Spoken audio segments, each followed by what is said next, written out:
Ben Shapiro, political commentator, media host, author, and very strong value Jewish American. Bring a bucket and a mop for this wet-ass P-word. He's often criticized as being a far-right fascist, promoting hate speech and spreading disinformation. Start rounding up the Jews again. I hope Ben gets gassed first. However, to others like myself, he's seen as a strong advocate of free speech, excellent debater, and someone who isn't afraid to say what needs to be said in our modern, ultra-woke political climate. Every cell in Caitlyn Jenner's body is male with the exception of some of his sperm cells. Ben was the first person to open my mind to conservative and libertarian beliefs. Now, though I may not agree with every single point he makes, being someone who is quite intellectual and achieved a great deal of success while staying true to his moral values, he is someone that I do look up to. So I challenged myself to follow his daily routine, and here's what happened.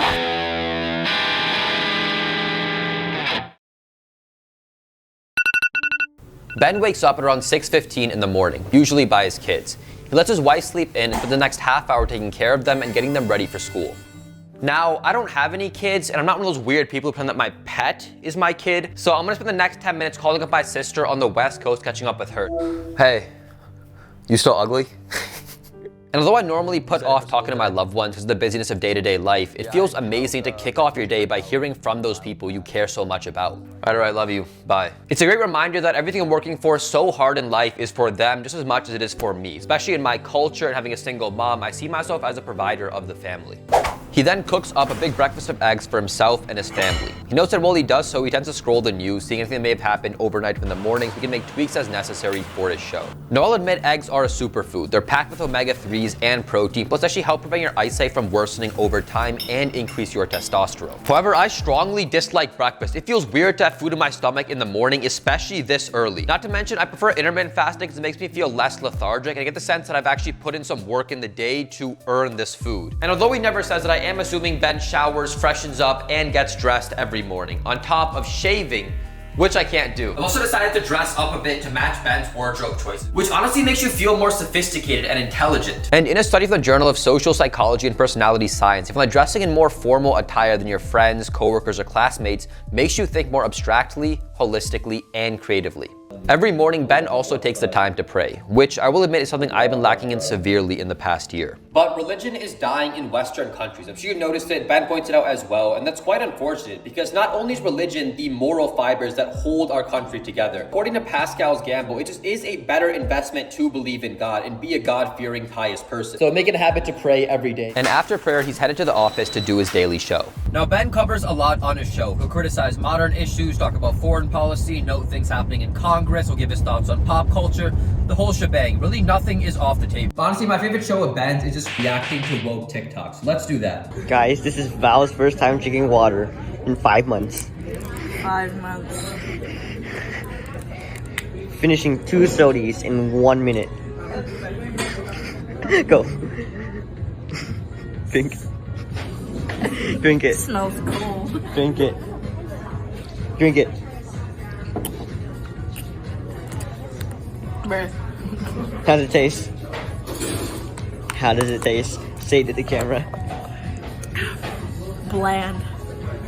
Could use some bubbles. This is quite sad, but I've seen it numerous times before. People think being unhealthy makes them unique, like it's some sort of personality trait. I get to that point of wanting to feel important. They'll say I slept like 2 hours last night and I eat crap food and I never work out and I jerk off 4 times a day, as if it's some achievement to be proud about. And the reality is by 2025, half of all Americans, 50% of them, will be obese. But don't let the body positivity movement convince you it's okay for you to be obese or unhealthy, because when you get in peak physical condition, every single aspect of your life is making more friends, making more money, waking up in the morning gets so much better. Anyone who's gotten peak physical shape, started going to the gym, started working out, will tell you that it is a drastic, life-changing effect on them. All right, that was fun. Honestly, actually it wasn't. It was not fun at all. It was a bit depressing. But over the past few hours, I got some editing done for my show, this channel. It's about 11:30 right now, so when Ben wraps up his show and heads back home for lunch. And we happen to have Ben's favorite food here, ravioli. Ravioli. Ravioli is the greatest of all foods. Ravioli is unbelievable. It is literally a noodle that is filled with something delicious. Although this stuff does taste pretty amazing, it's one of those foods that'll put you to sleep and make it much harder to focus after you've had some. For the next 30 minutes chilling for a bit and reading one of his highly recommended books, Economics in One Lesson. The book centers on the lesson that every economic policy has secondary consequences that often do the opposite of the intended effect. Governments only think about how policies will affect specific groups of people in the short term, and not what the long-term effects on other people and industries will be. And that failure leads governments to exacerbate the very problem they intended to solve. An example are things like tariffs and minimum wage raises. This is a pretty dope book on economics. Easy read, 200 pages with relatively large text, so give it a shot when you get a chance. But right now I'm gonna go ahead and get dressed because we're now headed to the gym. As I warm up, I should note that Ben works out 5 times a week with a trainer, usually hitting weights, but he also does plyometrics and CrossFit. CrossFit is ideal for building cardiovascular endurance, or as I like to call it, the ability to lose gains. Also, Ben is not a fan of rap music, so I want to switch up the tunes on this workout. For weight training, I'm sticking with a simple upper body workout, a few basic compound lifts like pull-ups and incline dumbbell bench, and then jumping to some accessory work like skull crushers and farmer's carries. I then tried some plyometrics, which do give you a pretty crazy burn, and for CrossFit, I attempted to do my first ever muscle up, which is pretty difficult, especially at the end of a workout. As fun as plyometrics and CrossFit are to roast, those things are not easy. So if Ben's doing them 5 times a week, my man is definitely packing under there. Beneath this mild exterior lies a hulking monster. After the workout, I came home and freshened up. And by the way, I would not recommend eating ravioli before a workout. That stuff does not sit well. And then I head to a coffee shop, get some more reading and writing done. Ben usually spends this time writing whatever book he's working on, and I'm spending it writing my weekly newsletter. Quick flow, you can sign up for my newsletter in the link below. They're short 3-minute reads generally on health or success. Highly recommend you check them out. I then got some more writing related stuff done and took some time to read another one of Ben's highly recommended books, The Federalist Papers. The nationalists that wrote these essays urged the creation of a strong central government to be sufficiently empowered to confront the many challenges facing the young nation that the Articles of Confederation completely and utterly failed to address. I did find it a little interesting that some of the Federalists did not support having a Bill of Rights. To be fair, they argue that if you explicitly list out that these are the rights citizens should have, then the government in the future will just say, oh, these rights, these are the only ones. But to be honest, even now, the government infringes on our Bill of Rights daily, so what are you gonna do? At around 4, I headed back home. So that's when Ben picks up his kids from school and spends time playing with them and doing all that good basic dad stuff. Again, I don't have any kids, so I'm not entirely sure what to do with this time. Playing with myself sounds kind of weird. So I'm gonna take this time, just relax for a little bit and unwind. I actually ended up watching The Lord of the Rings, and it's one of Ben's favorite movies. I've never seen it before. And besides that, did a bit of cooking as the night winded down. Now, once his kids are in bed, which he says is pretty early, he starts doing prep work for his show the next day, what it should look like, the schedule, and combing through a ton, and I mean a ton of different sources. He usually starts with reading legacy media, the Wall Street Journal, New York Times, Washington Post, Boston Globe, etc. Then looks over alternative media like Breitbart, Blaze, The Intercept, and more.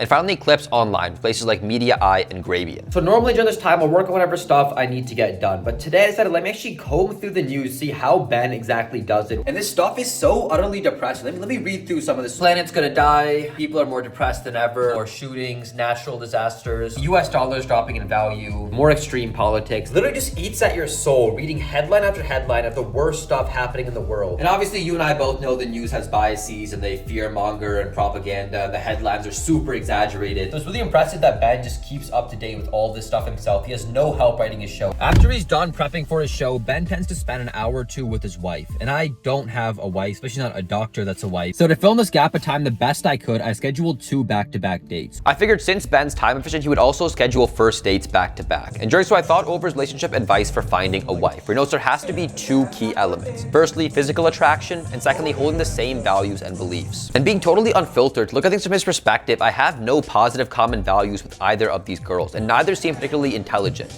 Over the night, I found their entire personality is basically just enjoying partying and traveling. And since Ben often noted he would drop girls after the first date he did not find as marriage material, I'll be doing the same. Now coming home, as I wind down the day, I'm assuming Ben brushes his teeth and does all the other basics as well. And then I sat down in bed to do a bit more reading. I know I've been reading non-stop today, and it's actually putting me to sleep, but I'm nowhere at the level Ben is at. He finishes 3 to 5 books a week, which is absolutely crazy. He must be reading as fast as he talks because there's no way I can make that happen. I'm trying to actually remember what I'm reading. But this has been a very interesting past week. I'm honestly drained right now, so I'm gonna give you my thoughts on it tomorrow, and I'll see you then. So here we are 5 days later, which is not a very long time to be following someone's daily routine, but as you can tell, Ben's routine is so laid back and relaxed, it just does not fit with a typical 9-to-5 job. I decided it'd be better to just fully commit to his routine for 5 days than just half-ass it for a month. Now there were some phenomenal things. The 2 biggest were making time for prayer every single morning and calling or spending time with my family every morning. These just gave me a sense of peace, knowing that if I die one day, my family loves me and I'll get my 60 virgin wives in heaven or whatever, but it just took a huge sense of weight off off your shoulders. You'll be in a good place in the afterlife. And the people who are still be alive today, they'll have good, fond memories of you because you took the time to spend time and keep in contact with them. Reading was also quite nice. I normally do it 10 minutes before bed, but spending the better part of an afternoon just fully immersed in the book you're reading, letting all that knowledge sink in, felt quite incredible. And this is a hard thing to incorporate into your routine. Obviously, you know how busy life is, and you can't be taking 2 hours out of every day to be reading. So if I have time, it's something I do want to incorporate more into my routine. And lastly, with dating, taking Ben's advice to honestly ask myself, is this girl I'm seeing just attractive, or is she attractive and have the same values and beliefs as me? I need to ask myself this question a lot more often because recently it just been the other way around. Now onto Ben's routine that I did not like, and the biggest one was doing the show / getting work done in the morning and then working out in the gym in the afternoon. I felt like I got the worst of both worlds in that case, because think about it like this. In the morning, you're fired up, you're energized. When you want to hit a workout, when you're the strongest, you have the most energy to output. So your workout will be at the top of its game. And then after you're all fired up, doing the show, you have more energy and like thought and you're less lethargic. Doing the show / getting work done in the morning, I didn't like that at all, but I understand just having a daily show, it just has to come out in the morning. The other thing I did not like was looking through all this online media and this, TikTok stuff, because it makes you feel so much worse. Seeing all these headlines that are meant to trigger you, get an emotional response, it drains you. And then with woke TikTok, seeing the most degenerate stuff happening in the world. When Ben's like, he starts a show and he's like, oh, here we go again with the woke TikToks. I don't think it's an exaggeration. I think he actually is quite upset. He has to go through this whole tormenting process. Oh, and also eating ravioli before a workout is it's just not a good idea. All in all though, I would describe Ben's routine as chill. He spends most of his day reading and writing, which he seems to really enjoy doing. He gets a show in the morning, he gets a workout in, and then besides those things, he's just up to do whatever he wants. And to me, that was the best part of this challenge, knowing that if I put in the same hard work and dedicated focus that Ben put into his life, then in the future, I won't have to worry about the stresses of money and time and all this stuff. I can have a chill, laid back life, free of the typical 9-to-5 hassles that everyone else has to deal with. So if you did enjoy this video and were able to take something great away from it, if you like this video, subscribe to see more videos from me, and check out the cool links in the description below, like signing up for my weekly newsletter. Wishing you the best, and I'll catch you in the next one.